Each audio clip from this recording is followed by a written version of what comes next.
at the follow-up with the right hand right there. Lambert actually, I think, is very fortunate to still be in this game. Watch this right here. This was earlier in the half. The referee missed that one. And then moments ago, watch this one right here. Like, ooh. I mean, that is a straight red right there. There's no doubt about it. That is a straight red. Wow. Play-by-play of Elizabeth Lambert's rough play during just one match last week. Lambert's behavior got her suspended, and over the weekend, this brawl broke out between two girls' high school teams in Rhode Island. And that's going to be our topic today when we make rounds, aggression in women's sports. Yep, here to make rounds from Denver, Jeff Hooker, head coach of the University of Denver Division I women's soccer team, the Pioneers. And here with me at 30 Rock, sports psychologist William Weiner.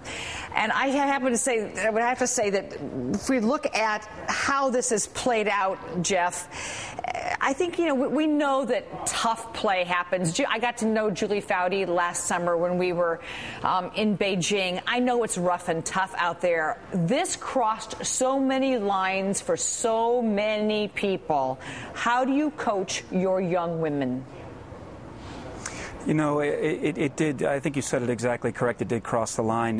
You want your players to be aggressive. And, when you start coaching the young ones at, 11, 12, and 13, you want them to be aggressive. But at the same time, you have to let them know that there's a line that's crossed. And obviously that line was crossed. I don't think the officiating helped. I think, when you get away with something, you may keep doing it and getting away with it. But, it wasn't right, and it was a little bit of a black eye, and hopefully it doesn't happen again.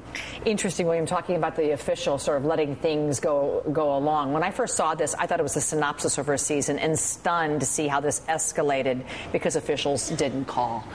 But, guys are tough under the rim. Basketball's tough. Football's tough. Lacrosse is tough. There was some nuance, though, where this was just dirty.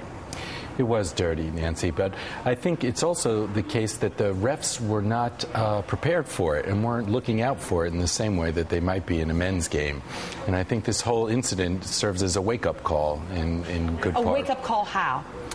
A wake-up call in that as we see a growth in women's sports in general, I think this kind of aggression and people losing control of their emotions is a natural outgrowth of that. And I think the systems aren't really intact to sort of contain that. Coaches aren't prepared for it.